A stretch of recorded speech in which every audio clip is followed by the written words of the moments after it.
adults learn, whereas pedagogy is the art and science of teaching children. So you kind of hear a little bit of a difference in there, that we're helping adults learn. I want you to be able to define the levels of the psychomotor domain. There's a lot of different models and a lot of different taxonomies that we'll look at. I won't throw a ton of them at you, but I will kind of obviously pick two and stick to my favorites, but just to let you know that there are other methods and taxonomies out there. I want you to be able to share examples of each of the levels, and I want you to be able to learn learning outcomes. This is one of the biggest things I think faculty struggle with the most is, especially in healthcare, faculty are really good at writing learning outcomes. They have these beautiful, very well-written learning outcomes with criteria and how they're going to measure it and all those pieces. And so kind of knowing that assessment part, but we don't often talk about that black box in the middle. What are we doing to help students learn? If they're just learning by like reading or listening to a lecture, but yet we want them to demonstrate their learning in a way that's different than that, what are we doing to help them be successful? So we'll talk through examples of that, and I'm actually going to make you work. This is called a workshop. And then I want you to analyze and apply models for teaching psychomotor skills. This is where I'll talk about 3 different models for teaching psychomotor skills.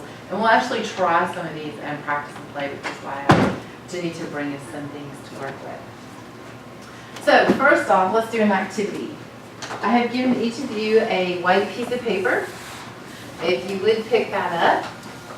I'm going to give you some directions to follow in this activity. The first one is, no one may ask questions during this activity. You may use only the materials given to you for the exercise, which is the white piece of paper. You must close your eyes during the activity and no peeking. So go ahead and close your eyes. Fold your sheet of paper in half.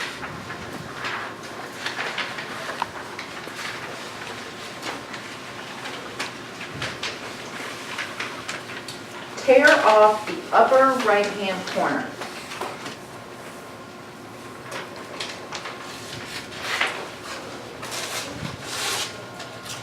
Fold your paper in half again. Tear off the lower right-hand corner.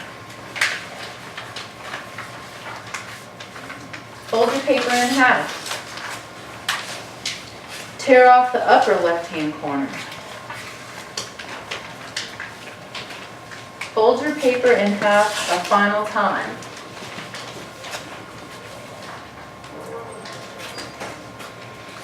Tear off the lower left-hand corner.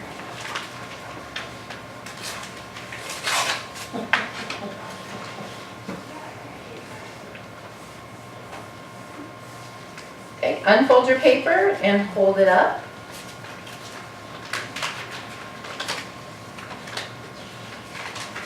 Open your eyes and look at the product and compare it with other participants' products.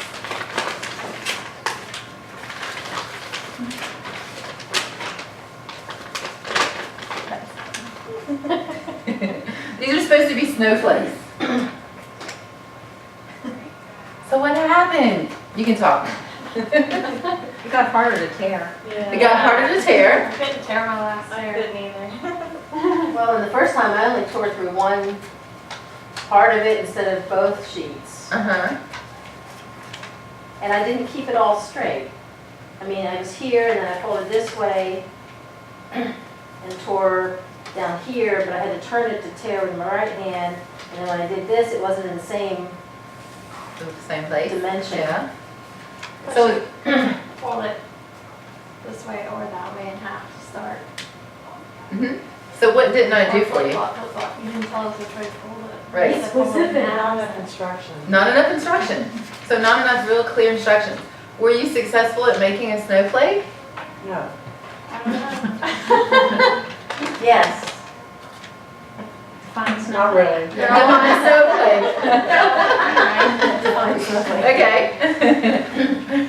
So we're used to, and I think that's what's interesting too is, when you don't really quite know. Now, if I would have said to you at the beginning, you're going to make a snowflake, would that have been any different if I would have just said that at the beginning and then I would have gone through the directions? Yes. I would I have would've just folded it trusted that whatever differently. you were telling us was gonna turn into I would have something. folded it like this. Done it that way? Yeah. I Folded it a wouldn't have little been so bit. worried about the outcome. I felt like I was messing Yeah. up. Mm-hmm. What else? What was missing? What could have made this easier? A demonstration? Mm-hmm, definitely. Demonstration was missing. You had no idea what you were doing. You were flying blind, literally. What else? Well, opening their eyes would have made it a lot easier. Because of what? To add that visual connection to See what other people are doing. see what Yes. other people You are could watch the doing. video on how to do it. Mhm. Could have watched the video on how to do it. And scissors. Scissors, yeah. Scissors would have made it easier. Tools, that's a great point. Tools. Yeah, definitely. Tools would have made it easier. What other part? What could I have done for you that would have made it easier? More detailed.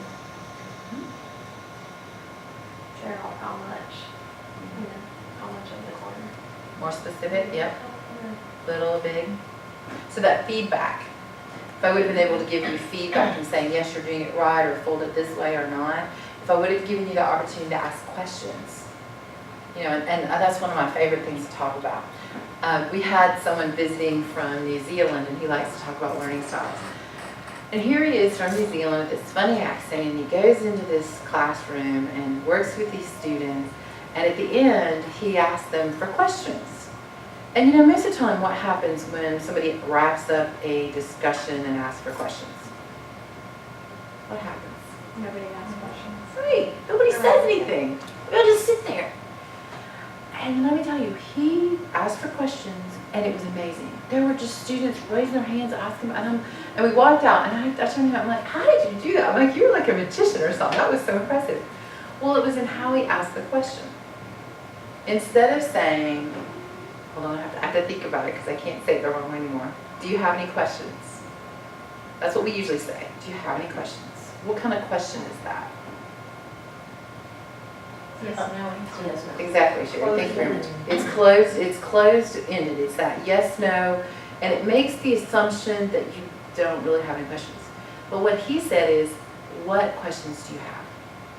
What questions do you have? So I'm assuming that you have questions. As a patient. Yeah, it's that invitation to, I've assumed you have a question. What question do you have? And that's what he did in that particular classroom. He said, what questions do you have? And boom, boom, boom, you know, hands went up.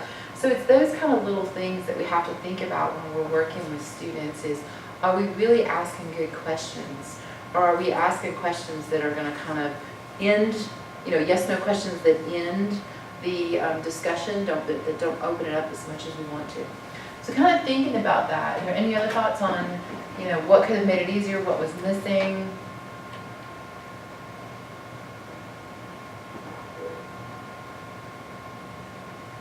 Maybe some positive encouragement. Mm-hmm. You know, I know you can do this. Yep. and Don't be anxious. It's okay. Yeah. Feel the fear, do it anyway. Yeah, this weekend we went to Disney World and we went to Blizzard Beach. And I went on the Summit Plummet, 120-foot straight drop, 55 miles an hour. You know, and I just feel the fear and did it anyway. You know, so kind of that with your students is just kind of saying, you can do this, it's okay. And especially probably that first time they're around a patient, you know, and kind of that trying to get comfortable and how to act and what to do and some of those things. So, yeah, definitely. What role does communication play in teaching psychomotor skills? Have you ever thought about that before?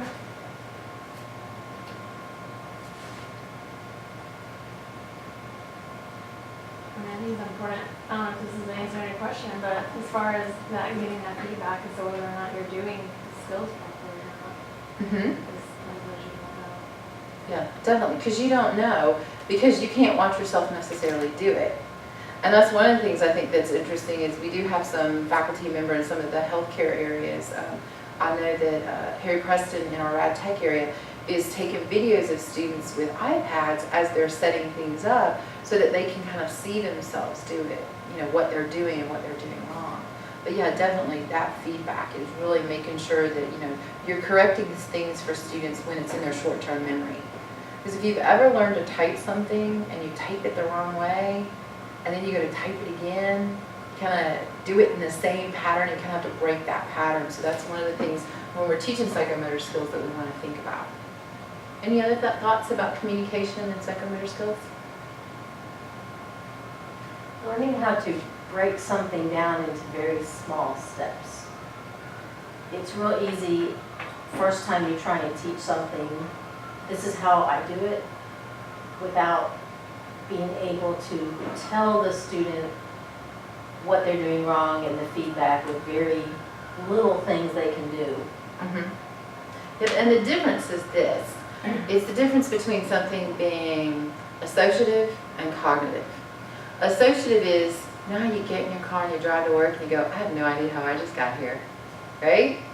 That's associative. We do it so automatically. Cognitive happens when you start to drive to work and, oh my gosh, there's a tree in the road. I have to take a detour. I have to think about this. And you know, like you turn off the radio and you slow down and you put the phone down, you get on, you just like focus on trying to, how you have to go. That's cognitive. We are much more effective at teaching when we're still in that cognitive mode. And I learned this, I used to teach faculty computers, how to use Blackboard and all those things. And I was so much more proficient when I was learning, learning how to do it, because as you get more proficient, you want people to zoom up here real fast. And yet we have to really back up. So it's really a challenge to try to back up. The other example I use, and this is funny, but I use it because y'all teach dental, is about teaching your children to brush their teeth. You know, for us, that's one big thing. You just go brush your teeth. You know, when you're trying to teach a child, it's, okay, go in the bathroom, turn on the light, open the drawer, pull out the toothbrush, open the lid. I mean, there's all these, and like you said, is a perfect example. You have to break it down to all these little finite steps, because, that's how you have to learn something. So definitely breaking it into those parts is what we want to do. So I think that's another good example too. But you see the difference? And it's really funny how, when our brains, the way they work is that when we get into stressful situations, they kind of start to shut down particular areas. If you've ever gone through like a car accident, sometimes your hearing will shut off and you just don't hear so much stuff, but you can remember that just the visual parts of what happened. Is so fascinating how our brains do that. So that kind of shows you the difference between learning, when they're kind of learning and there's that stress involved in learning. Okay, so let's talk a little bit more about psychomotor skills. The thing that makes it hard to teach these is there's two pieces to it. There's the cognitive functions where you have to understand what things are and how they work, and then there's also the physical movement of it. So I may understand that that's a keyboard and those are keys, and by punching the keys, they make letters on the screen, but actually the part of being able to put my fingers where they go and not look, and having that knowledge of being able to type without looking, is those two pieces put together with that practice. The psychomotor skills are demonstrated by physical skills such as movement, coordination, manipulation, dexterity, I love the word grace, strength, and speed.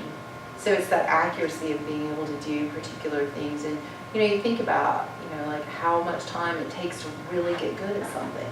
They say the magic number is 10,000 hours to be a master of something. And so it's not necessarily that you have to be good at it, but you have to just really master a particular thing. A great example of it is, I can't remember which basketball player, I'm terrible at sports, but there's a basketball player who every night before he would go to sleep, he would make 500 shots. Not shoot 500 shots, make 500 shots. And that's how he became so proficient at what he was doing. And I think that's a good thing to remind our students. You don't just do this stuff once and automatically have it. It's that practice over and over again where it just becomes, that big piece of thing that we can do. The other part of psychomotor skills are the actions which demonstrate fine motor skills. So it's those real tiny little fine motor movement pieces. And then it's also the gross motor skills. I mean, it's so amazing when you think about what it takes for us just to write, or even to use like these instruments, because your brain is telling you all these different things to make it all happen. It's amazing what our bodies do for us. But those are all the pieces involved in the psychomotor skill.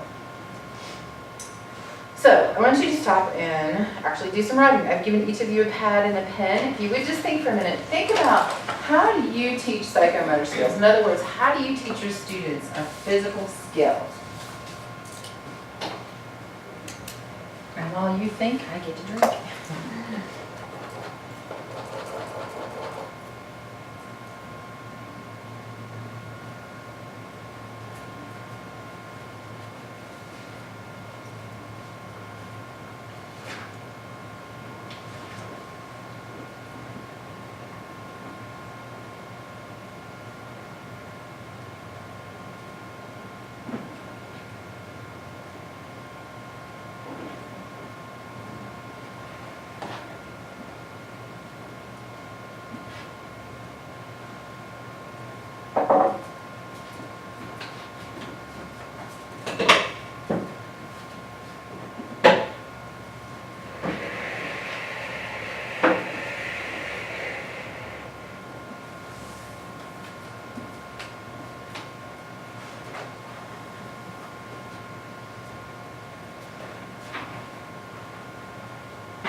so let me go ahead and partner you up. Ashley and Jenny will be together, Sherry, Melissa, Lorinda, and Joanne, and just talk about your response to this. Is how is it that you teach psychomotor skills? Often we don't get the opportunity to do this. I think it's kind of fun to hear differences and similarities. So we order from the road.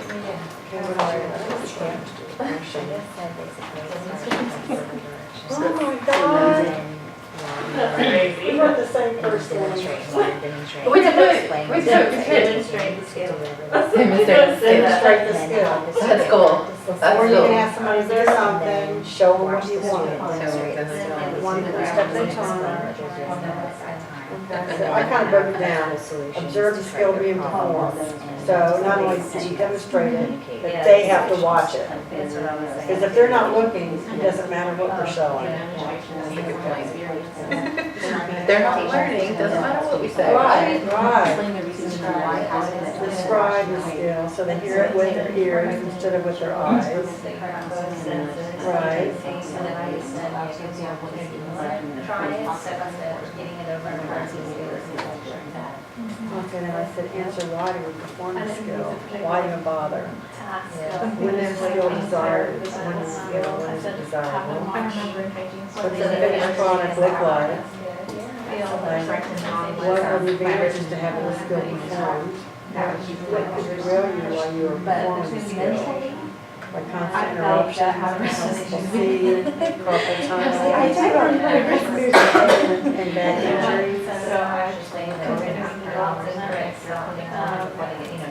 Yeah, or getting brains. Explain why. Anything Well, else? if our students, if you tell them wrong, they'll tell you they don't know what you're talking about. What are the advantages or contraindications to performing the skill and show pictures of performance? Yeah, brain, eyes, ears, not so much smell or taste. Okay, well, here's another advantage. They could derail you if they don't like the taste of their own blood. So if you got taste, hearing, seeing, maybe they don't like the smell, they don't like the sound of the thing. It's like, what am I doing? And we're the only people that don't like blood. Okay, so what commonalities did you have with your partner? You guys had one right off the bat, and that was? Demonstrate the skill. So you did have that first thing. So yeah, demonstrate that skill. Let them see it. What Well, our else? student was going like this, they weren't really looking, so we failed.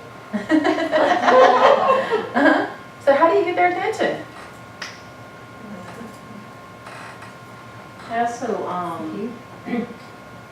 sometimes when we're introducing psychomotor skills, there's so many things that we have to pick what's most important for the day. That's a great point. You know, so we define the skill that we're actually focusing on, because everything else will be off and it gets very overwhelming. So you say, okay, don't worry about that today, don't worry about this. This is kind of what we have to focus on.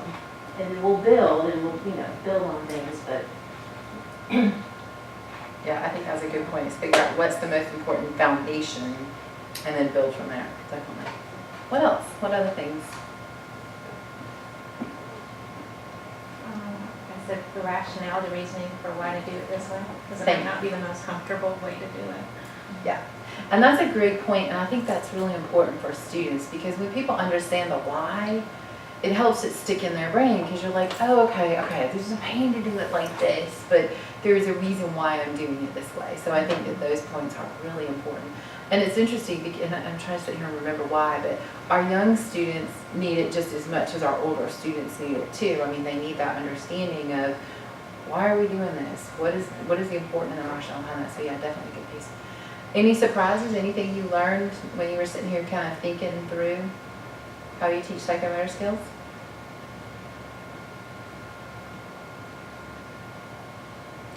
I thought of something I do more than I have the students do, and that's if I'm demonstrating something that I'm explaining while I'm demonstrating.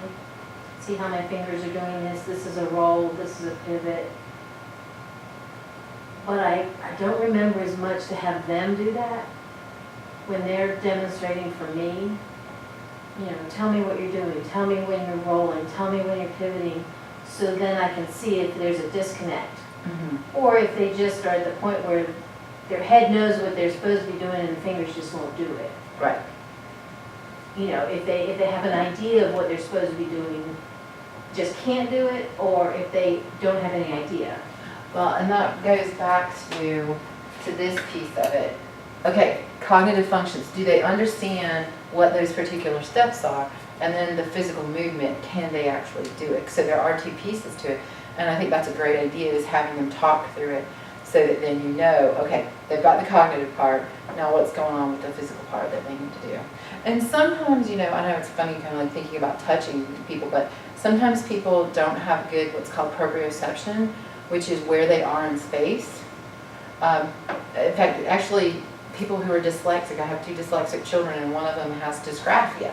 And it's easy for dyslexics to do cursive because you put it in one place and move it, but when you have to pick up and put back down, it's very challenging to do that. So I think that's something to be aware of with students, is that there may be some students who just don't have that awareness of where they are in space.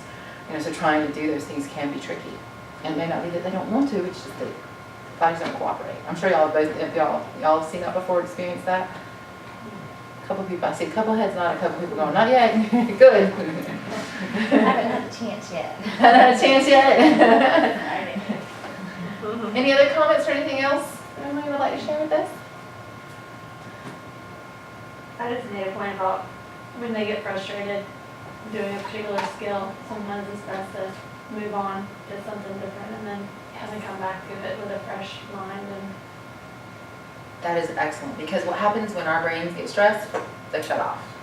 I mean, literally, it's just, you know, just shuts them off. And even if you could have them take a break and, you know, silly things like shake it off, okay, take a deep breath, try again, you know, and then if that doesn't work, let's come back to it the next time we're in class, or the next, you know, later after class or something like that. Yeah, that's a really good point. All right, well, I am going to move into our next activity. This is a fun one. I need 2 volunteers. What are we volunteering for? We are volunteering for an activity. Let's see, one person gets to be the student and one person gets to be the teacher. The student will be blindfolded in this activity. I will volunteer as a student. Okay, thank you. So I have a teacher. So we have student Sherry, and who's going to be my teacher? I see everybody nominating everybody else.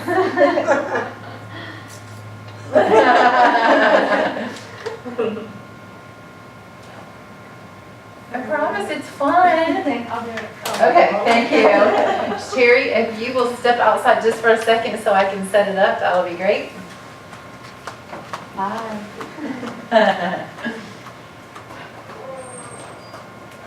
Okay, so here's the scoop. Her brain has been erased, Okay. and she does not remember how to make a peanut butter sandwich. Okay. I have peanut butter and bread and a knife, Okay. and she's going to be blindfolded. You are going to be sitting facing that direction, and you are going to be telling her how to make a peanut butter sandwich. Okay. Okay? So go take a seat in your seat, and I'll bring her back in. Any I don't questions? get to see her setup. It's just all in the bag. Yep. What tools does she have? Do I get She that? has, yeah, she has 3 things. You can look. Actually, I have extra cups in here, but she doesn't get those.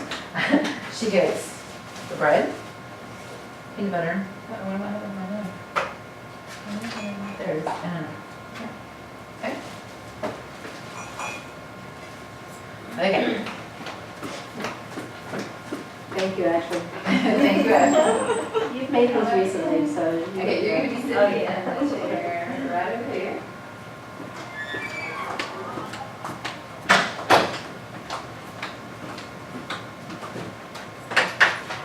I'm going to blindfold you so you cannot see what you're doing.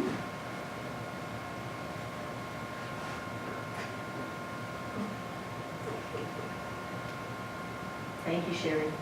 She's the brave one, right? Is that good? You see?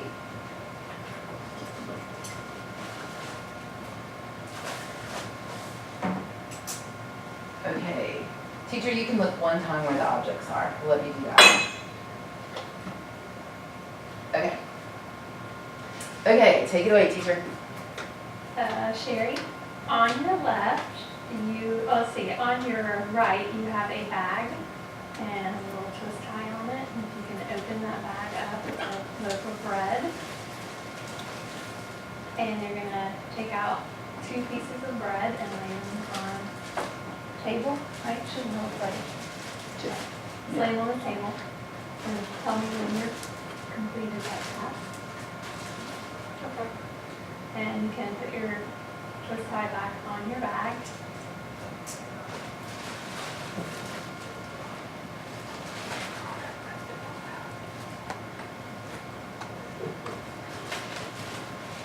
Okay, good. On your left, you have a canister of peanut butter. If you will reach over there and you'll use 2 hands and unscrew that and lay the lid on the countertop. And let me know when you're done. Okay. In the middle of your, between the bag and the peanut butter, there's a plastic knife, and you can use that to dip in the peanut butter container and spread. Oops, didn't tell you to do that.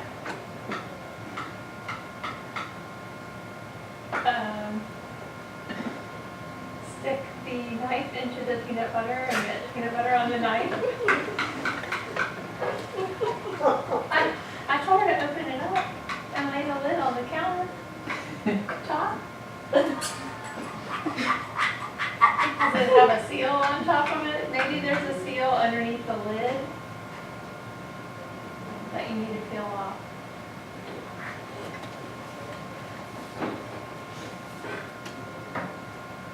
Are you having any success? But yes.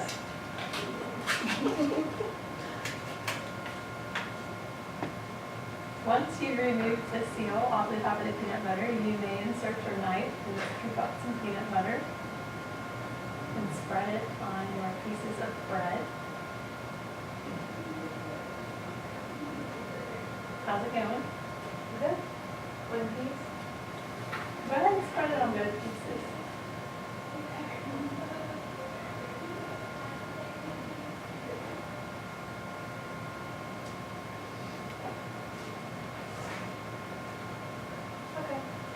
And you can lay your knife on the counter and put your 2 pieces of bread together. And then put your lid back on your peanut butter canister.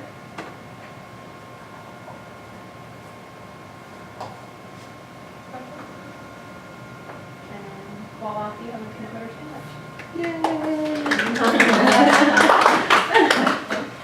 Okay, that one went well. So, talk through. As a student, you had made a peanut butter sandwich before. Yes. So, how were her directions? They went well, except for the seal. Because I'm going to seal, stopping the seal. Do you want to wash it? Do you want to wash your hands? Go ahead. You can. Do you want to peanut butter or not? What else? What worked? What didn't work? What was challenging? Well, if you wanted one without the heel, the heel's there. But, Mhm. I mean, and when she put the 2 pieces of bread together, because she had done it before, she put the peanut butter together, but you could have just laid it one down on the On other. top of the other. Yeah, exactly. And that's some of the things that we forget about is we already have some, prior learning. And our students have prior learning that gets in the way. And so we forget about how that plays into what they know and what they're doing. And even words, you think about, what's the first thing that comes to mind when I say the word frog? Right. Well, I have a frog here too in my throat. And you think about how we use words in such different ways that they can get in the way of, what we teach and what we do. Here's another one. What does a cow drink? Okay, you got, what was the first thing that came to your mind? Milk. You automatically think milk. Well, baby cows drink milk, What goes in a toaster? Bread. But what do we, so it's those kind of things, like how do we know what our students' prior learning is that might get in the way of what we're teaching them? So I think those are good things to think about too. Ashley, you did a very good job of your detail of undo the twist tie. Another time when we did this, they said open the bread, and the guy went, whoop. It was fun. It was very fun. Mom too. But it was, yeah, open the bread. But it's a good point, just that, and what you're saying too, it's like put the bread together this way, so kind of having students think about it. I took a class on photography not too long ago, and one of the things they teach you to do is to use your camera in the dark, which I thought, how bizarre is that? Why would you want to learn to use your camera in the dark? Well, it's amazing then how comfortable, now we don't want students using, using instruments on patients in the dark, obviously, but thinking about that comfort level is how do you really help your students get comfortable with something? I mean, it's amazing what I can do now with my camera without looking. It's amazing how people can type without looking. What are the things that students need to be able to do that are that automatic in what you teach? There are times when your hygienist might actually close their eyes when they're working Yeah, because of the tactile. feeling. That sometimes you're looking, and if you close your eyes and Turn off the radio. interpret what you are feeling, that you have to make yourself feel it. Mm-hmm. And that's one of the things, when you shut down your other senses, others become stronger. So, yeah. I think they're fun little things to think about. Thank y'all very much for playing along. A little hand for our volunteers. Okay, so let's dig a little deeper. Let's go ahead and talk about those domains. So the 3 different domains are cognitive, which is intellectual. These are the thoughts that we think. Affective is how we feel about things. And in higher education, we don't spend a lot of time thinking about those feelings, values, and respect. Sometimes those do apply, though, in the healthcare field, so that's why I want to make sure we share those today. And then also psychomotor is the physical part of it. We've been talking about that a little bit. For the cognitive domain, we typically hear about Bloom's taxonomy. It is all these wonderful verbs, and this is why I wanted to give it to you, so I'll give you this PowerPoint so you get to see them all. It starts with remember and understand right here. And so these are the things that we want students to do. So this would be like the beginning of our learning outcomes. And then here are the activities that they would do. So if they're going to remember and understand, we want them to listen, match, ask, discover, identify, locate, research, and observe. The products are that maybe they'll have diagrams, they'll have newspapers, books, people, television. Those are the things that we use often to make these activities happen. And a lot of times what we forget is we get very quickly from the learning outcome to the assessment, but we forget how is it that students are actually going to learn those things. So we want to think about that. I'm going to zip through this part pretty quick. If you have questions, let me know. This is the old Bloom's taxonomy. They've gone to a revised edition here. And that ends up with creating. They've combined the synthesis and evaluation into, or the synthesis and analysis into analyzing, and then they've added the creating part.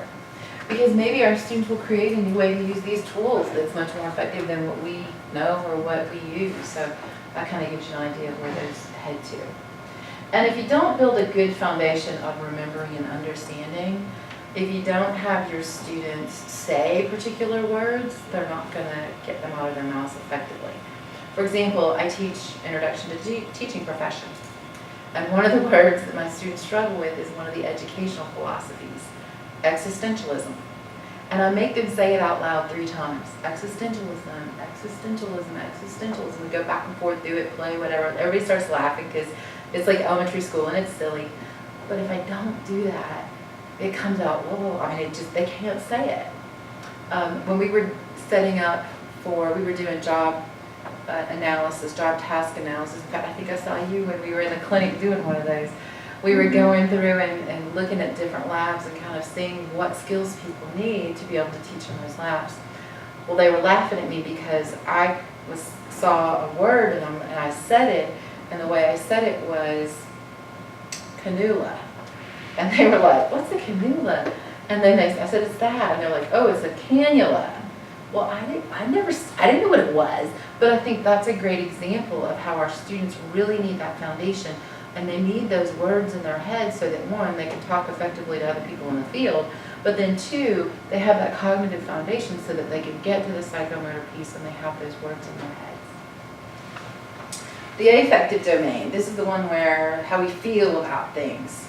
So there are 5 levels. The first part is the receiving level, where we want people to be aware or attend to something in the environment. So we want people to be aware of patients and how patients act. Then there's a response, show some new behaviors as a result of this experience. How we want them to particularly respond to the patients in this environment. Value, show some definite involvement or commitment. So how are they involving and interacting? Organization is about integrating a new value into one's general set of values, giving it some ranking among one's general priorities. So how do they organize their work with patients into their work with tools? And then the characterization by value is acting consistently with the new value. Let me give you I have some examples that kind of, when I share the examples, it's like, oh, okay, that makes more sense. And I know I did go through those pretty quick. So here are my examples. So at the first level, let's just say we would have them read a book about, or read a passage about something. What's something pretty significant that you want them to know about? Let's think about, how about disease prevention? Is there something that they need to read related to disease prevention that you can think of? Like cross-contamination? Okay, so we have them read something about cross-contamination, and then we would have them at this level, we would have them answer some questions about cross-contamination, about the passage that they read, maybe read another passage by that same author, or another article about cross-contamination from somebody else. The third part would be volunteering to attend a lecture. Maybe you offer something, so-and-so is doing a lecture on cross-contamination, they go to that. The fifth part would be that they arrange possibly something related to cross-contamination, so that they would be like, okay, we need to make sure that when we have people come in for this seminar that we're doing, that we also talk about cross-contamination. And then the last part is a firmly committed to the value, perhaps becoming like a leader in that area. So you see how they just kind of dig deeper and have more interest in that particular area. Does that make sense? And you can see how these aren't necessarily the things that we put in our syllabus, but really in a profession such as y'all teaching, this is definitely something we want our students to work towards. Okay, here we go, psychomotor. So here are the parts of a skill, of a psychomotor skill. So the first thing is the perception of object or event. So perceiving all of the relevant factors, understanding all of the different pieces of what it is they're going to be working with. The next part is the choice of response, where they make a decision. And you think about that sometimes. I think when students see something they have to do, there's that hesitation of, well, I think it's right, but is it really right? Am I really making the right choice here? That hesitation. So that how do you help them be more comfortable with making a decision about how they're going to perform something? That would be the first part. The next part is the execution of that choice. So that coordination, the timing, how they actually carry it out. Okay, so I need to grab this instrument, not this instrument, and this is how I'm going to use that particular instrument. And I really like to think about a car. I put a car down there because when you think about, okay, so you're in the car, you're driving this race car, and it's a like 5-speed, it's got these, you got to shift through different things. So you're in the car, you have the shifter, you have the tachometer and the odometer, so you have these things that give you feedback. You push on the gas pedal, you've got the clutch, you've got the brake, and you have to make a decision. Okay, how fast am I going? Okay, I'm revving up this high. I need to shift into the next gear. What does that require me to do? It requires me to put my foot on the clutch, shift, and then move over. So that's kind of the parts that you have to go through, is that coordination, especially on driving a manual transmission, that timing of letting off at the right time. So those are kind of the steps, and just an example to share with you kind of about how that process works. And I see some people going, is that right? Okay, here are the verbs that you would see in a learning outcomes, in an outcome for psychomotor skills. We would want students to bend, collaborate, construct, differentiate by touch. You were talking about that, Jenny, how they need to be able to differentiate between a smooth area of a tooth and, an issue with a tooth. Dismantle something, display, fasten, fix, grasp, grinds, handle, heat, manipulate, measure, mend, mix, operate, organize, perform, reach, relax, shorten, sketch, stretch, and write. These are good words for you to have because they're the words that you would want to very clearly use with your students so they know what your expectation is. Because you don't just want to say, oh, pick up that and use it. I want you to grasp the instrument, and use it in this particular way. So trying to use that clear language. Here are the steps, and I like this one is by R.H. Dave. It's a taxonomy that he created in 1970. And the way it works is it starts out with imitation, is you want students to imitate what you're doing. So that would be the first thing. We want them to imitate. And then we want them to get better to where they manipulate. And we'll go through each of these. So after they're manipulating and learning how to do it, then there becomes the precision, where you want to have it down just right. And Sherry, I think I overheard you talking about this, is making sure they get it in their brain the right way and they get that muscle memory going. Precision is where that muscle memory comes into play, where they're doing it really very detailed. And then they need to be able to articulate it to other people. And that's one of the things I think that we forget about, is that teaching is the highest level of learning. So if you can teach somebody how to do something, then you know it. So that's one of the things, if you can have students, once they know something, teach others, it helps reinforce it for them. And the naturalization is the part I was talking about, the example I used with getting in your car and getting to work and being like, how did I get here?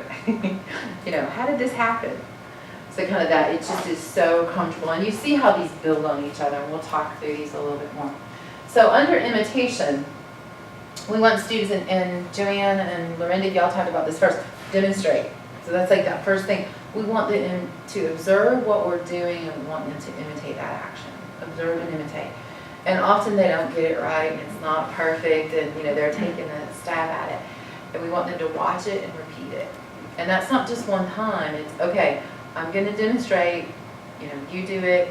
I'm going to demonstrate again, you do it. I'm going to demonstrate again, you do it. So that repetition of giving them the opportunity to do it. Here are some of the words that they might be, again, having those words. Align, align your hand with this tooth, that type of thing. Balance something. Follow, grasp, hold, place, repeat, rest, step. So those are some of the type of things that they would be doing at the imitation level. The next level is manipulation. Performance of an action with written or verbal directions, but without a visual model or direct observation. Okay, so maybe they come back to class and you have the checklist, and I know y'all have these checklists with those very clear steps that they need to go through, and they're not getting necessarily at this step, they're not seeing it, they're not, watching you demonstrate it, they're actually just, okay, it's your time to try this, to attempt it. That's the manipulation. Again, it's crude, and often without the neuromuscular coordination. Again, it's the opportunity to give that feedback and go ahead and help them correct there. The next level is precision. This is performance of an action without written instructions or visual model. So this is that, okay, let's try again. You do it without anything, just go. And so we want them to have that reproduction, that control, and very minimal errors at this point. And this is where we start to get into the words that we're going to use a little bit more to qualify what they're doing accurately, errorlessly, independently, proficiently, with balance, with control.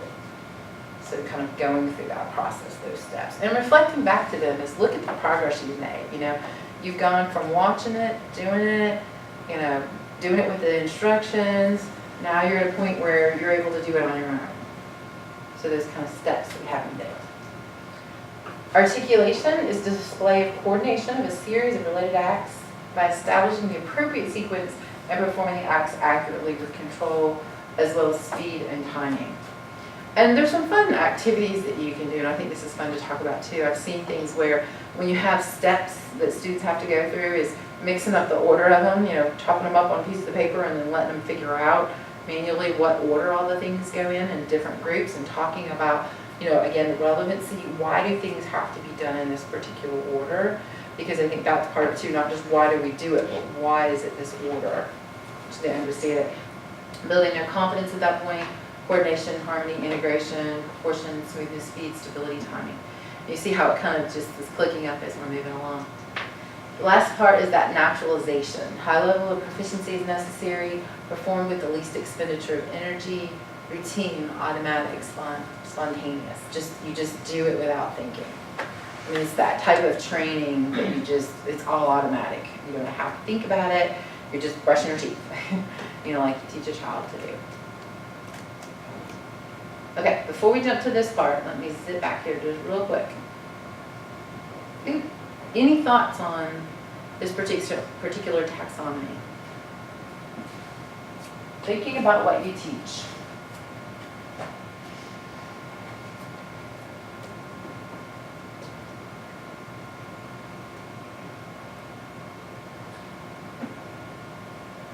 It seems like the students tend to be in the articulation phase when they graduate. I mean, that's more of entry level. Right. Hygiene. Certain things are, setting up a unit and infection control processes, are naturalization. They've got those.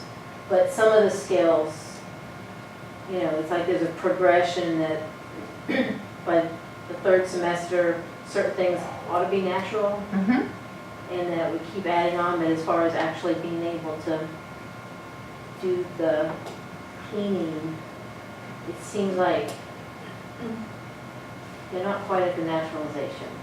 Well, and I think that makes sense because I think that naturalization would be that highest level. I mean, that's the direction you're obviously pointing them towards. And it's the part that takes a lot of practice and a lot of hours, I think, to get to that point. So I definitely can see how that can happen.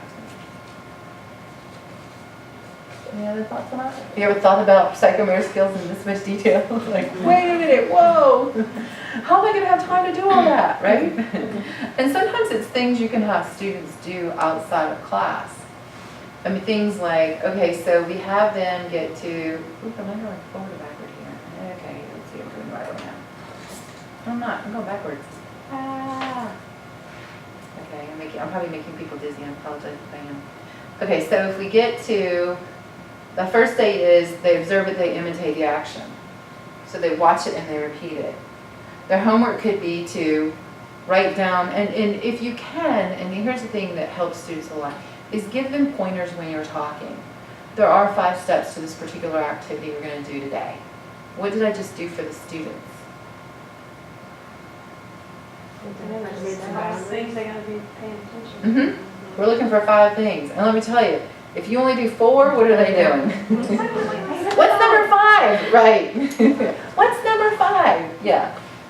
So, and that's one of the things you can have them do is say, okay, tonight I want you to go home and just think about it. And a good way to study this and to think about this is just to think about what we did today in class, and without looking at your notes, just write down as much as you can remember and then compare to the steps you wrote in your notes to kind of verify. That's kind of teaching them those good study habits. There's things that you do in your particular discipline that help them learn. We call it pedagogical content knowledge. So there's particular ways that you can teach your students to be more effective because you have that experience of how to learn this material. And that's what we want you to do. So kind of thinking about how do you reinforce it for them. And another thing I think to point out there too is that when we learn a new concept, it takes us 12 exposures to get that concept. That doesn't mean they have to hear it out of your mouth 12 times. That means they have to watch a video, read a book, hear it, say it, have you say it, just kind of that exposure to it. And that's why it's really important to help them think about how they're interacting with this material after they go home too. I think it's part of it. Okay, I'm going backwards. I feel like I'm going backwards today. Let's go forward. Okay, let's talk about performance gap analysis. To me, this is the interesting part.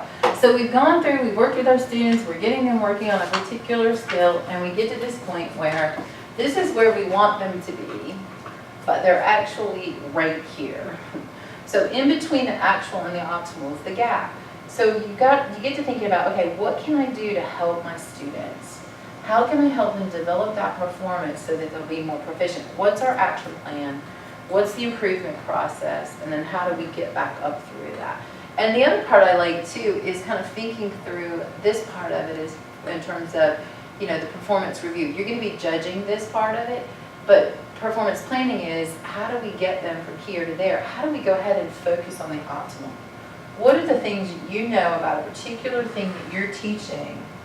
Because after you teach things for a while, you automatically know where students are going to mess up. You know where they're going to struggle. So what are like the 3 things you can point out to get from here to here? Here's 3 things you need to make sure that you know. And 3 is a good number because students can remember 3. And if you can do things to help them, like, for example, I could never remember the order of Socrates, Plato, and Aristotle. It just would not go in my head. So I kind of came up with this little thing. I call them the SPA boys. And the reason I call them SPA is Socrates, Plato, Aristotle. That's how I could remember the order of them. And to me, it was like, oh, they're like the Greek boys, you know, Roman spas, whatever, you know. I figured out a way to do it. And that's what you need to do for your students. Are there certain things that you can do in your particular discipline to help them remember steps, to help them remember what comes next? We all know, please excuse my dear Aunt Sally, right? Yeah, you remember that one? Parentheses, exponents, remember that? Multiplication? No? No. Oh my goodness. Please excuse my dear Aunt Sally. It's the order of operations in math. So you do, like if you have a formula, you're going to do exponents or parentheses first, then you do the exponents, then you do multiplication, then you do the division, then you do the addition, and then subtraction is the last thing you do. So that you do things in the right order. But there's things like that, and that's a great example of pedagogical content knowledge. Have you ever seen how to do multiplication of 9s on your fingers? Mm-hmm. You seen that one where you turn around and it's like, okay, so if I'm doing 3 times 9, I put my 3rd finger down. These 2 fingers are in the tens place, so that's 2. And these 7 fingers are in the ones place. So 9 times 3 is 27. So I put my 4th finger down. Isn't that crazy? You have 4 over here and 5 over here. So, sorry, that's my 5th finger. 5 times 9 is 45. Isn't that cool? Like, why did they teach us that? Yeah. So that's it. Those are just examples of pedagogical content I knowledge. gotta go back to school. Right? Where were you when I was taking that? I know, really. I was like, wait a minute. You know, my kids have had good teachers that have helped them with these particular things. So, but that's the thing you need to think about is how do you help your students learn it? How did you learn your subject? How do you help students connect it to what they already know? What are you laughing at, Judy? Oh, everything for me is a Star Trek episode. Oh, well, see? There you go. But they don't know Star Trek. It doesn't work for them. Not the original series. That's more commending. Spock. Yeah. Do it. Well, and I think that is one of the challenges we have is because, you know, it used to be when the majority of us were younger, there were only like a few channels. And I did this experiment in my class with 25 students and said, okay, I want everybody just to quickly name your favorite TV show. There were 20 different 23 different TV shows. Only one was repeated, and I only knew 5 of the TV shows that they talked about. So it is hard to connect with your students, and I think that's a challenge is to try to figure out what are those little things that can help them be good at what they do. Okay, let's see. Oops, not there. Go next. Okay, so let's talk a little bit about learning outcome. I'm going to jump to learning outcome alignment, and then we're going to jump back to some models on psychomotor skills. So with learning outcome alignment, here's an example. So the first thing, this is what will the student do as a result of this learning experience? So what will the student do as a result of this learning experience? The outcomes contain an antecedent, a behavior, and a condition. So let me give you an example. The antecedent would be this. Given a tool, the behavior, students will grasp. My condition would be correctly grasp. And a lot of times, not all the words are in a learning outcome, and that's okay. A lot of them are assumed. You don't always have to say correctly. Like you would say, like students will grasp, you know, the instrument And oftentimes they'll grasp the instrument and do something else. So you have all those parts there. So again, often the antecedent and condition are applied. The most important part of a learning outcome is that behavior. What is it students not will be able to do, but what is it students will do in their class? The next part is the learning activities. What will the student do to meet the learning outcome? Typically that's defined by the resources, lectures, books, videos, internet, and in the case of psychomotor skills, it's actually what are they doing, how do they practice, how do they get to attempt that. And then the last part is the assessment, how well did the student do an outcome, a variety of tools, and that's one of the things that y'all are very effective about.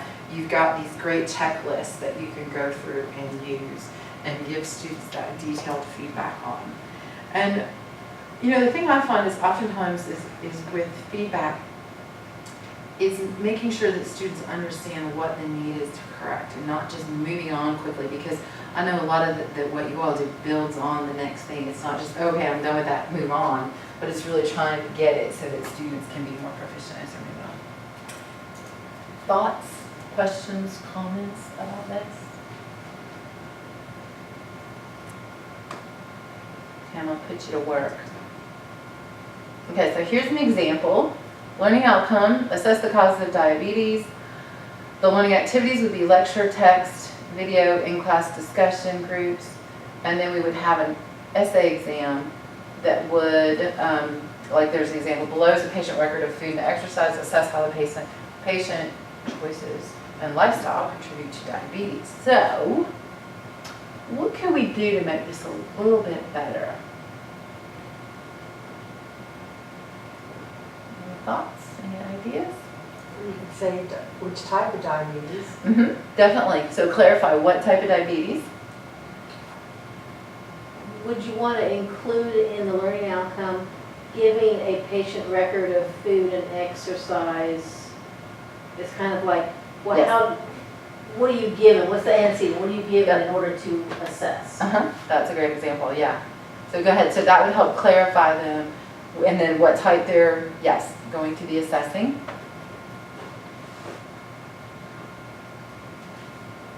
You could tell them how many causes, like give it, assess 2 primary causes of diabetes. How about the learning activities?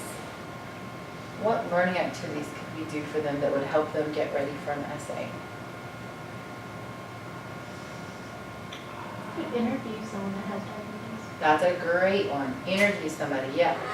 And the good part about that is that gets them engaged with patients, and it would have them actually writing. And that's one of the things that's kind of missing there with our learning activities is we have the lecture, the text, the video, and in-class group discussions, which are, the discussions are good and they're all, okay, I'm getting the information and I'm talking about it, but kind of thinking about, am I writing about this particular subject? Because remember, writing is thinking. You could have an endocrinologist come and do a short little lecture about complications from diabetes, what you had to look forward to. Yep. What those not so fun things might be. So yeah, bringing in an expert is always a good thing too. Yeah. And the video could either be something that's prepared or that they could create an interviewing situation where they're having to write a script for it. Yep. Other examples might be that they do a discussion board in Blackboard, or that they do an in-class writing assignment, or they get in groups, and in their discussion groups they're given some examples of what they might see on an exam to talk about with their classmates.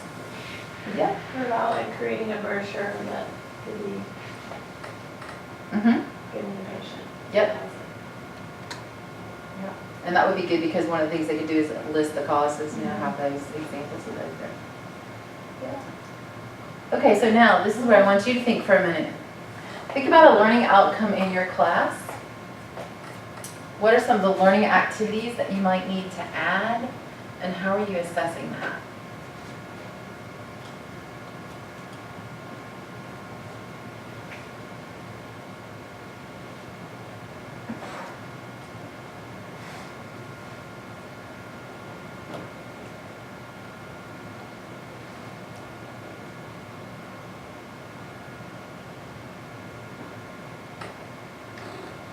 And we have some cheat sheets if you can't think of the learning outcome in your class. That's why I was like, Jenny, bring something. This is just one syllabus from pre-clinic. Okay. We could do something on infection control, since everybody's in the clinic where they use that. Okay. This is a group activity. We could do it as a group. Okay, let's do it as a group. So what would be my learning outcome?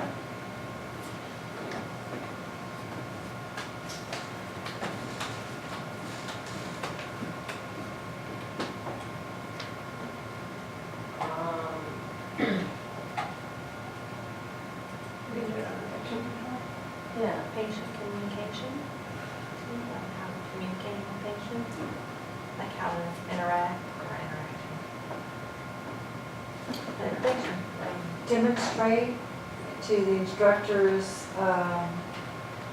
delight, that you are proficient in, disinfecting the room, post-treatment, something like that. Because how else would we check to see if they were doing a thorough job and it missed steps? Okay. Demonstrate proficiency in disinfecting the room post-treatment.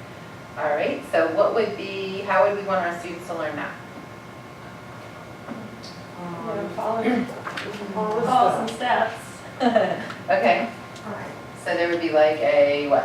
a guide or Okay, a guide. they practice it Demonstration by demonstration. Okay, demonstration. by the instructor. They could talk their way, I mean, they could explain it verbally. coach another student through the process. They could critique the order, so they don't get the end mixed up with the beginning. Uh-huh. Good, great examples. And then how would you assess?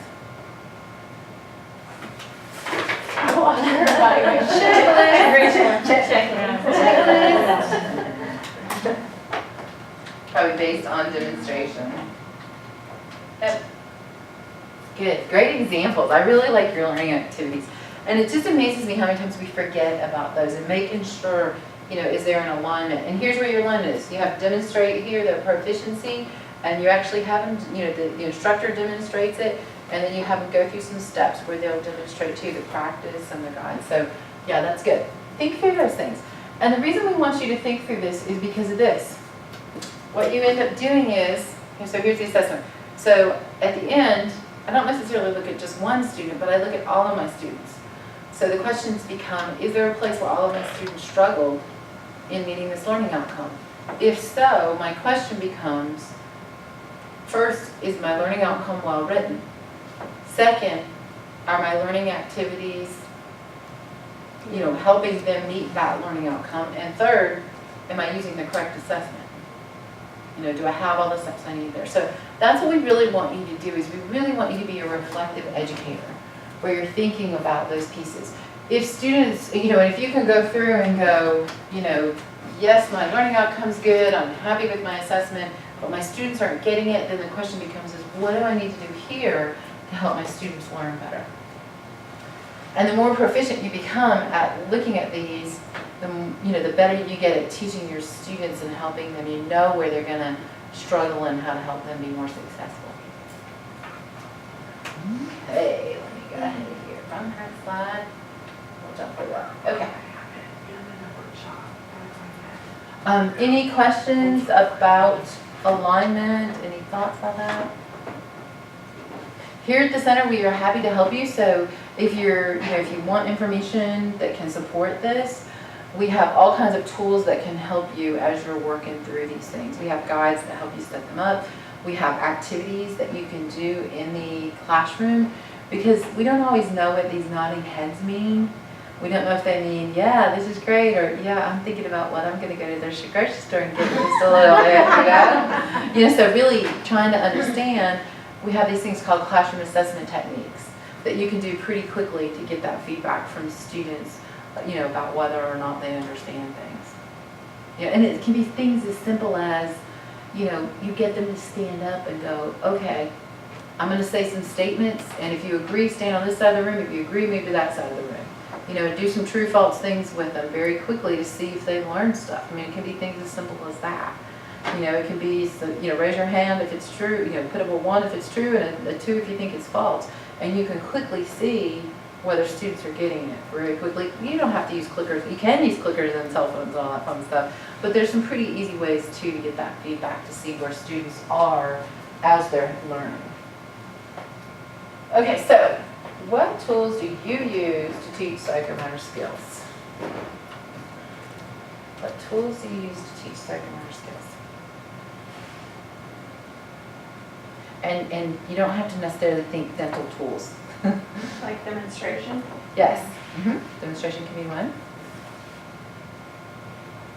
We use the real world setup where they see the big picture of everything before we break it down. I mean, we're not going to teach it in a classroom, how to clean a demo unit. Right. We have to have A real Right demo unit place. to clean. Yes. Yeah, see some real world scenarios.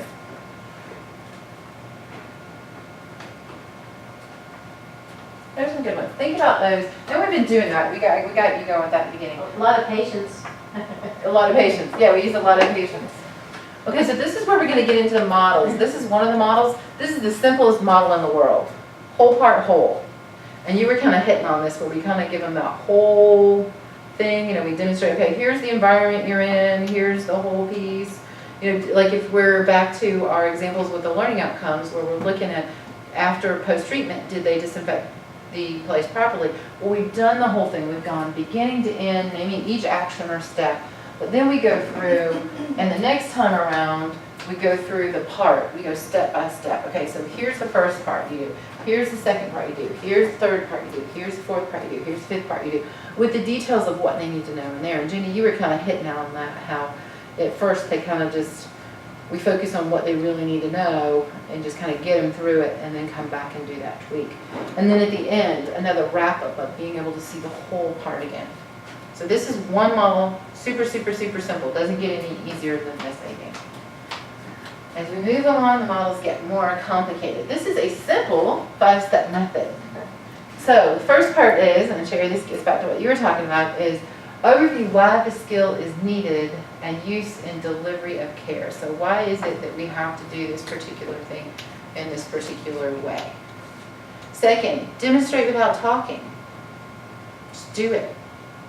Because again, remember what I said? It said, you know, if you can particularly close off other senses and you just have that visual going, it gives us the opportunity to really focus in a different way. And you can tell students, I'm just going to go through this and just let you watch what I do. And that's a little bit more realistic too, because typically, you know, when you're in that environment, you know, you're just doing what you would normally be doing. The next part is repeat the demonstration and talk through it. You know, here's what I'm doing. And one of the things that we find is that often if you are very proficient in your field, it's hard to do that because you're not used to sitting there working on a patient going, okay, now I'm going to scrape your, you know, this part. I mean, you're doing what you're supposed to be doing. The next thing is have the student talk through the skill. Don't do the skill, but just talk through it. What would you have me do? What did you just see me do? Now I want you to perform the skill. So that helps them get it in a different way. So there's the 5-step model. And the last one is the coach model. So clear performance model. So very clearly saying, okay, we're going to very clearly show you what you're going to do. I'm going to model it for you. And we want to make sure that our students are open to learning. What is it that we do when they come into the classroom to remind them of where we are in this semester, what we're doing? How do we kind of help them leave stuff outside? You know, kind of how do we gear up for what it is we need to focus on? So how do we help them be open to learning? Then the part about assessing their performance, that we're constantly assessing and giving them the feedback. We're communicating with the learners constantly, and then there's help and follow-up. So this is kind of that coach model, that cheering them on, really get them going. You can do this along the way. So those are 3 different models that we have. And what I thought would be fun to do now is if we have a volunteer who would like to do a demonstration with us with some models and some things that you have, and pick one of these models and go through how you would actually demonstrate a psychomotor skill using one of these models. So do I have any volunteers? You can sure you're off the hook. Yep, I think y'all are. I'll volunteer. Okay, so which of the 3 models would you like to use? We have the easy one, whole part whole, the simple 5-step method, or just a coach model. Let's try the simple one first. Okay? So simple as in the 5-step method or the whole part whole? Really, really simple. They're really, really Whole simple. part Okay, the whole part whole. And what are you going to demonstrate for us? I am going to demonstrate exploring the facials of teeth number 8 and 9. I think.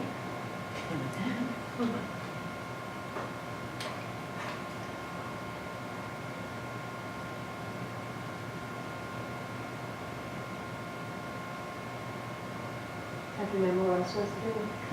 Demonstration of the entire skill beginning to end while briefly naming each action or step. I position myself at 12 o'clock with my feet flat on the floor. I have my instrument in modified pen grass. I insert.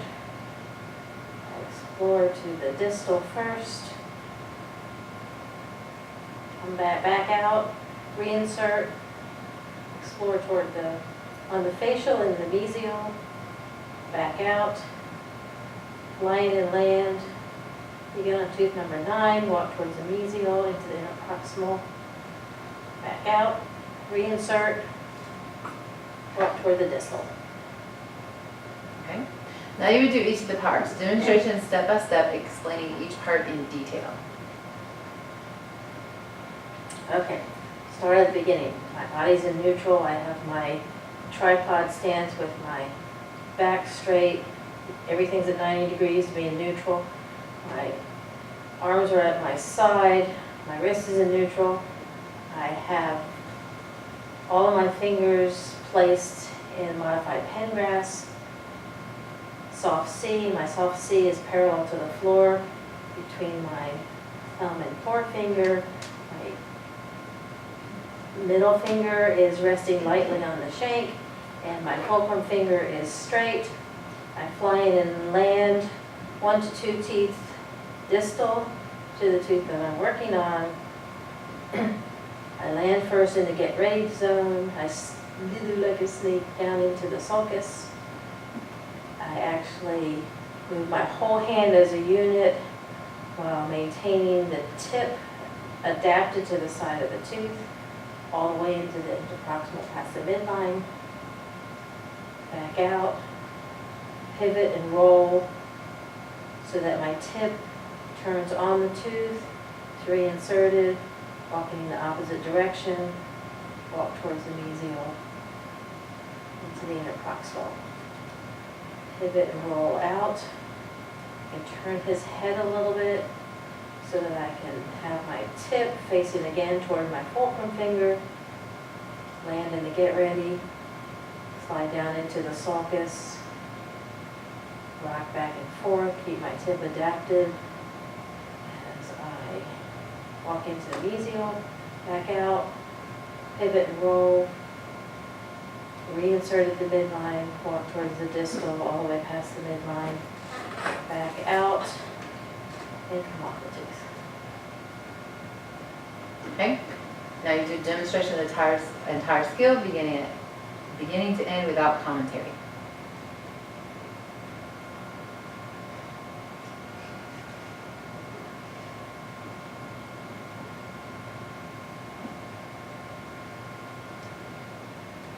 Okay. Yay, you did it. Now, talk through the process of it as far as, whole part whole. That's the first time we had you kind of do it that stilted, but tell me about your thoughts in terms of what do you find easier to do, what do you find more challenging? Well, to try and do the whole thing, goes back to all your body positioning and being in neutral, having the light, having the right height and everything. That would have been done several lectures ago Mm-hmm. before we actually get to the flying in, you know, so a lot of this, they would have already had the basics down. So to go back and try and do the whole thing, I had to really think about, this wasn't an introducing, it was introducing an explorer, but not necessarily everything else. Mm-hmm. Because I was building on previous knowledge Mm-hmm. by the time they get to this point. But it was hard to try and remember every little step, and because everybody in here knows how to do it. Talk about the pressure cooker, huh? Well, it's, you know, it's like to make sure that I'm mentioning things and to not assume Mm-hmm. that you know. Imagine foil on top of peanut butter thing. Yeah, you know, and not assume that everybody, you know, does it exactly this way Right. with the prior knowledge, and this is how we teach it. Mm-hmm. And so it's not so much am I doing it right or not, it's remembering why I'm doing what I'm doing and not trying to go too fast. Right. For my words to be, because you notice what I did it the last time, you know, it was 10 seconds. Mm-hmm. Yeah, you were like, boop, boop, done. Yeah. But to break it down that much. But it's so good, I think, for students to do that. And then to also make sure you give them the pointers of, you know, kind of the, make sure you're, and you did this, you said, like, make sure you're pointing at 12 o'clock and you're set up this way. You know, kind of those pointers that will help them set themselves up, I think, are what help. You know, and it's very hard to sit there and articulate through all those little pieces, you know, and do it that way. Thoughts from everybody else, comments on the process? And I don't know if it's because I know, but I felt like the second part, the middle part, the part was almost too wordy. Like, I could just see somebody getting lost in all that detail. Mm-hmm. That's just my thought. I was sitting there kind of Not going, saying I'm right, but it was just so many things I have to think about that it seems like when you're trying to learn something new, sometimes it's just like information overload, like just break it down. Just tell me the, you know, in an easier way, and then let's get detailed. And see, I probably should have started by defining what I was going to show right. and not try and do all of it. I'm going to show you how to use the Explorer. So then I could focus just on that and not on everything else about it. Mm-hmm. Because, yeah, too many words and They're checking it out. Yeah. so am I. Really, you know? Like, yeah. Well, and I think there's a couple things to think about too, is when you're teaching, using silence, that's one of the things, is kind of give them a brain break in the middle of it. Okay, like when you're in the part, you know, the whole part, yeah, that's kind of easy to, you know, kind of going through, but when you get to the part is the, okay, let's talk through the first step of this. The first step of this is getting yourself set up. All right, so my first thing is, I'm going to be feet flat on the floor, I'm going to be at like this 90-degree angle, I'm going to have my lighting good in this. And then almost count to 10. I mean, it seems silly, but kind of, okay. You know, and I know we were doing for demonstrations, I'm sure you're like, okay, they all know this, whatever, you know, that part of it. And then that next part, okay, then the next thing we do is this part. And I think, and again, I think it's hard when you're so proficient at the whole, trying to break it down into that. And even in the middle, you can stop and say, what questions do you have? Questions so far on this, you know, or, you know, so kind of that getting used to talking through it. And it is challenging to try to talk through the parts of things and vary your voice, that part of it too, and get excited. What is it that about this particular technique and what you're demonstrating to us, you know, do you find most interesting? Or that you think is very important and you really want your students to know? I mean, you know, if there's nothing else I can remember. Pointy tip from going in the gums. Okay, and then that's the one thing you would want to say is, okay, when you're demonstrating the part, the one thing I want you to remember is keep that from happening.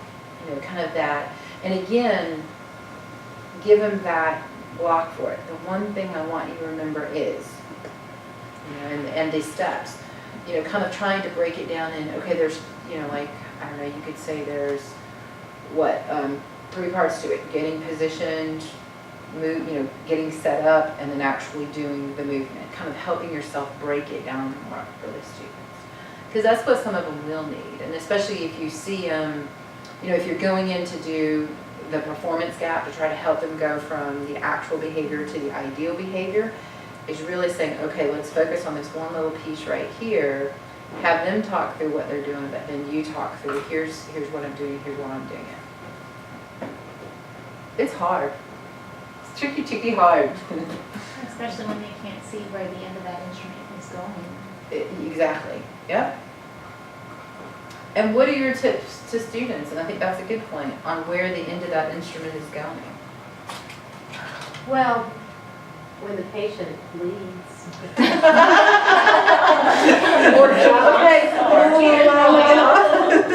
There are some tips. If you look at the design of the instrument, the more time you spend understanding how your instrument is designed, you know, the direction of the shank here is the same as the direction here. So if you can't see the tip, you can still see which direction it's pointed. Is it pointed towards the tooth? Is it pointed away? By looking at another part of the instrument.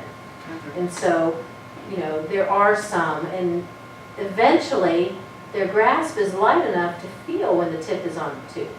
But they start out with a death grip because they're so concerned about dropping it and trying to keep their fingers in the right place. It's like learning how to use chopsticks, you know, we're like, yes. You know. So there are some tips that we can give them. Mm-hmm. You know, and those are the kind of things that you would want to do in this part. You know, so you've gone through and you've just done it. And then that's where you have the interesting discussion you just shared with us. And that's the kind of thing that makes it interesting is, you know, okay, look at your tool and look at this and this is what helps you. You know, those are the things where people's ears perk up. You know, they're like, oh, wait, okay, what are you doing there? What the hell? You know, so that part. Any other thoughts on this one? At the end, when she was showing, I felt like my mind would almost like wander away if I was a student sometimes. I think maybe it would be good to have the student tell me what I'm doing while I'm going through. Or maybe intentionally do something wrong so they can correct what I'm doing. Mm-hmm. Mm-hmm. Yep, those are some great strategies. Mm-hmm.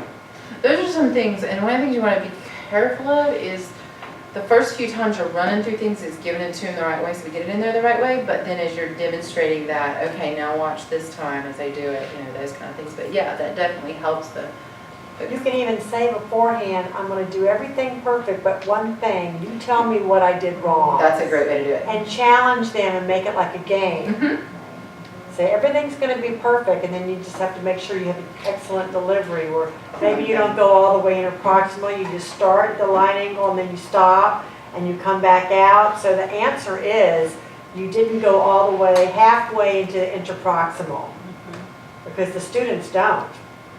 They're afraid. I don't know why they don't. They don't. It's hard to roll that instrument in general.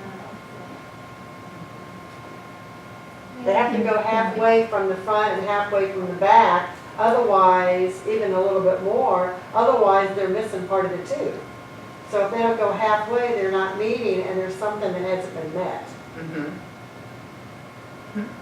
And that's a great example where you have that pedagogical content knowledge of where they struggle, you know, and kind of saying, Yeah, these are the things you struggle through often, or these are the things I've seen some of my other students, but y'all are so good, you're going to be great at this, right? You know, and kind of make the jokes about it and get them moving forward. Okay.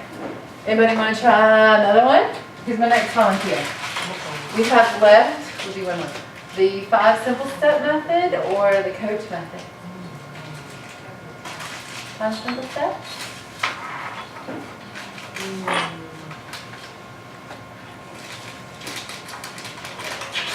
Let's do one on positioning.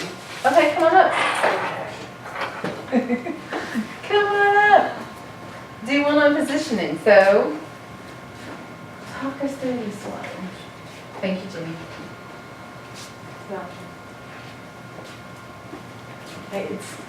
I think the 12 o'clock position is pretty straightforward, but if you had, let's see, your right-hand clinician, if I'm over here and I'm working on the upper right, for example, I don't know how to do this thing, first of all. Okay, so start off with, why is this skill needed and used in the delivery of care? The skill is needed if you're going to have a long, full, productive career in this profession, because there's a lot of burnout from shoulder, neck disorders, carpal tunnel, and so it's very important that you get the basics down very strong. Otherwise, you'll be getting a new career in about 3 years. We're seeing a lot of chiropractics. So, if you're way down like this, and your arms are coming up like this, you're going to have a lot of back problems. And if you're going like this, you can't work like that 40 hours a week. You're going to have a lot of neck issues, shoulder, and you're going to have to cut your hours back to 2 or 3 days a week. Okay. So the main thing is you want to have your chair up higher so you're almost parallel to the floor, slightly downward. And you want to have your arms at a comfortable height to where you're not coming up this way or going down too far and leaning in. And your positioning, you're not going to have your arm up like so. Anyway. Okay, so demonstrate without talking.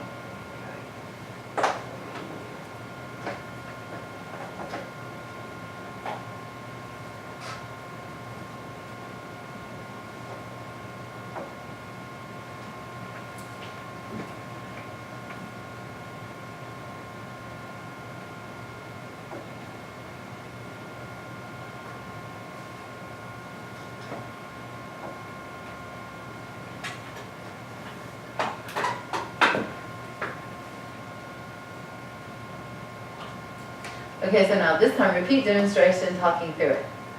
Okay. I haven't been in beginning clinic for a long time, but anyhow, basically. We're not working on content. It's okay. But I do it in private practice. So, anyway, so not talking or talking? Not talking. Wait. Yeah, Not talking talking through it. again? This time you're talking. Okay, Sorry. so when you come in, you want to find a chair, and don't be happy with how the chair is when you get it. You want to position it according to your frame.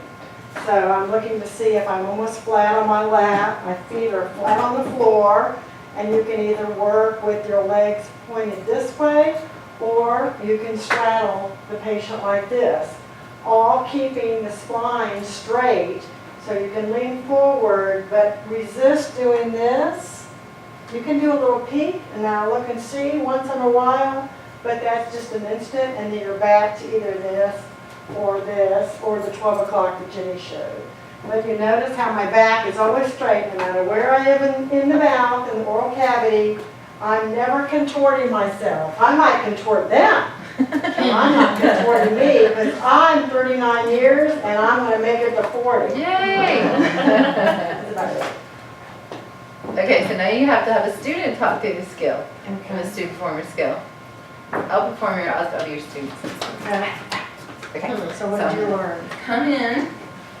I'm going to get myself adjusted. I'm taller than you, so you might have to come down just a Okay, little so bit. there. That's good. So I sit like this and lean over a little bit, but then You're probably not going to have high heels on. no, flat shoes on. Mhm. And then I return this way again. Like that. So go like this, see where your elbows are and your hands. Are you reaching up? Are you reaching down? Pretty good. Yeah, that's pretty good. I'll be adjusting it. Actually, I think you could actually be a little lower. What do you think, guys?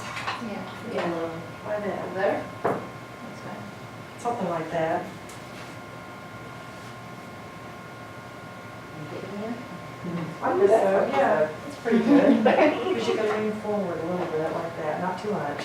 Okay. Okay, good. Okay. Cool. And Yay! Okay, so thoughts, feedback, comments on this method?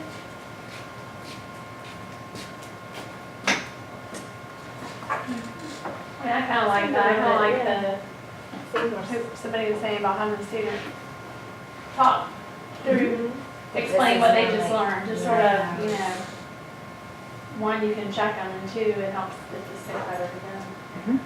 And the other students that are around too. Or getting Yes. it again. Yes. And the rationale at the beginning. You Like didn't why? really do that, you know, as to why this is really important. Joanne, that was a great speech, you know, because you won't last more than 3 years, you know, if you're working out of the neutral all the time.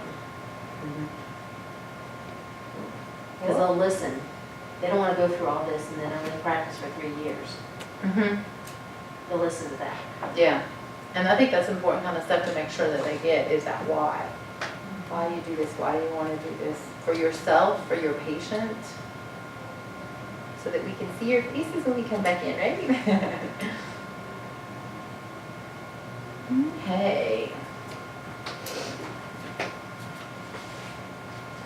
All right, so we tried it, we played it. What questions do you have?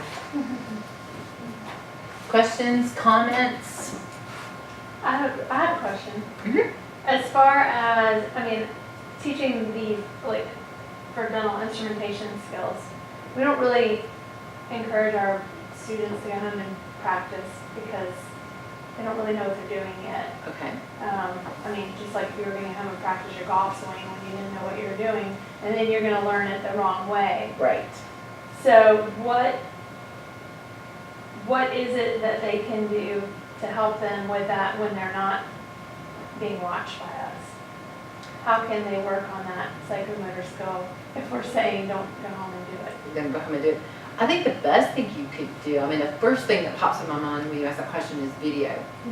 Go home and watch a video. And it doesn't, you know, our students, you know, if you, I'm sure you can probably Google and find the video you want, or you can even make your own video. You know, and the students are used to YouTube videos, so it doesn't have to be fancy schmancy production. It can We have be to make our own. turn on the video, it goes. We have Cindy's Yeah. video. But I mean, it's short. Yeah. It's very short for each instrument. That's good, short's okay. You know, watch this, and then after you watch it, the other thing that we find that helps people, and you know, think about when you watch the Olympics and you see people before they're getting ready to go, like we watch the Winter Olympics, and before they're going down the slope, you see them like with their eyes closed and they're going. That's what you want them to do, is tell them to think about it. You know, it sounds weird, but spend time thinking about it, because most of what we do is, with that practice, is mental. You know, helping our brains get the idea of what we're doing in their solid. Then, when they come to you and they're doing the actual muscle memory, actual activity, they've had time to think about it, and they'll have time to be more effective, and then that's where you can actually do the correction of it. But yeah, so those are a couple things I would say, is the video and the, you know, mental modeling. That's a great question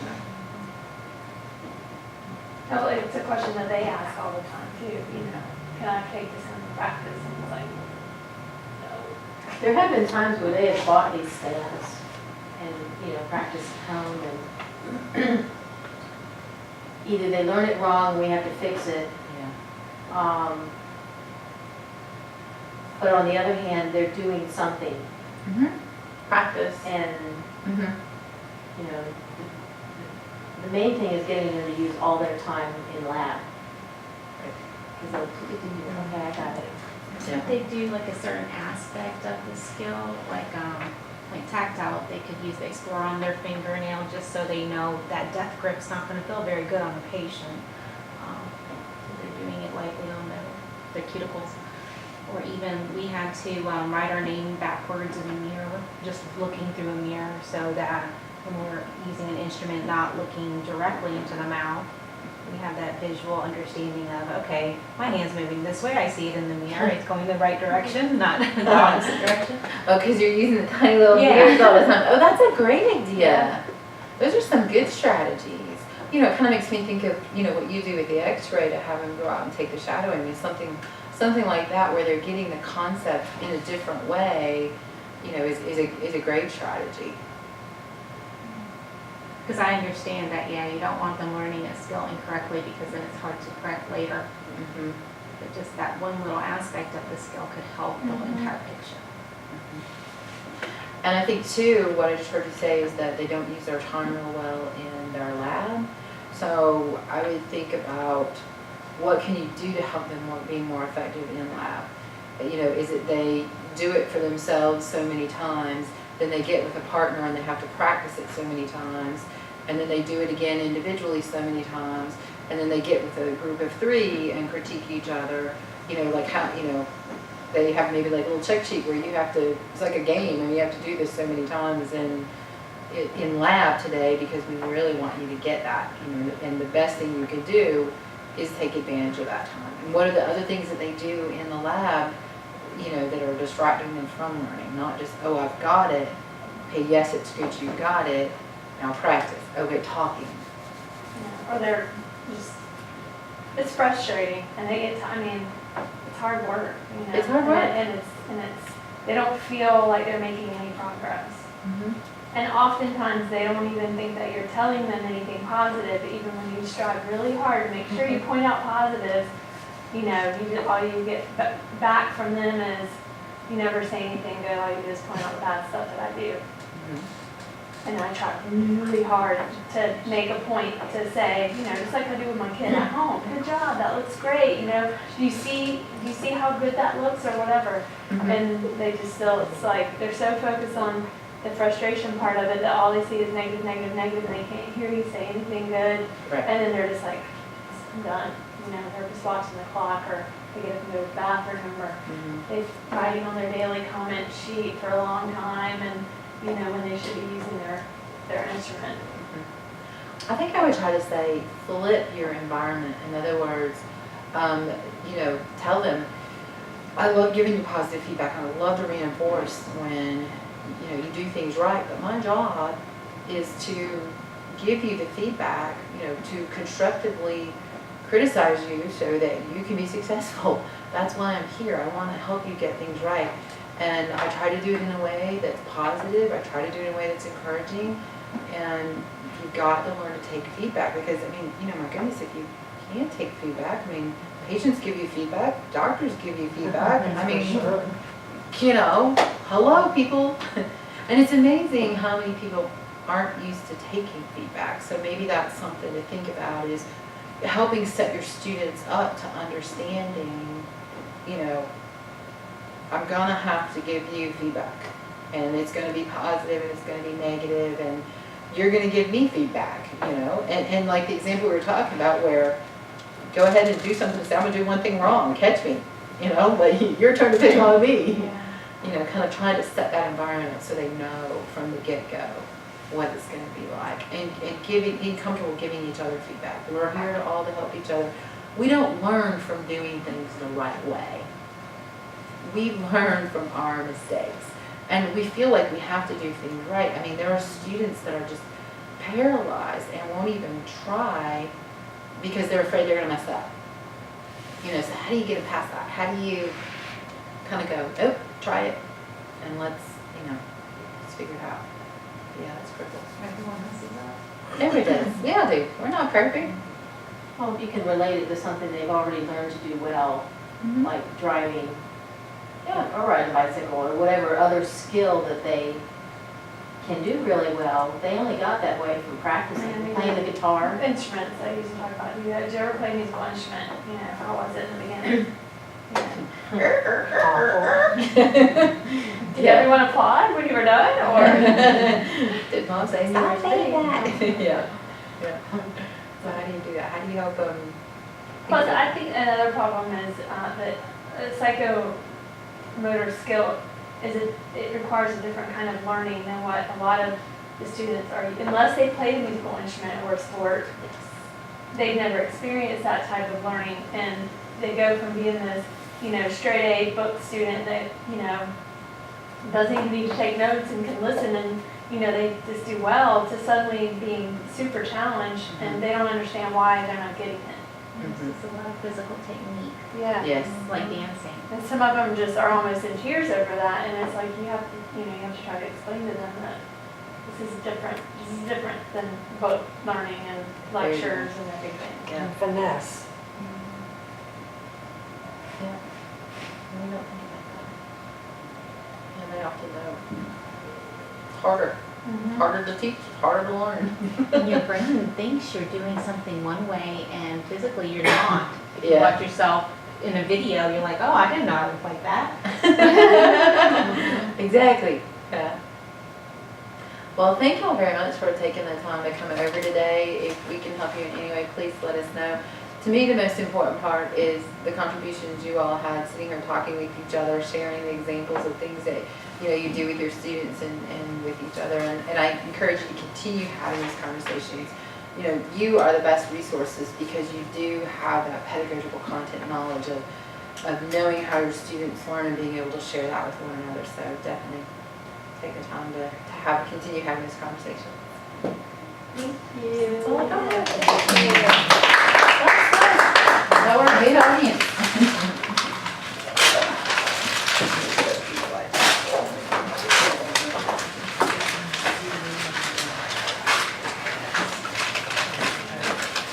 So we get to keep our snowflakes? Yeah, you can get your beautiful snowflakes.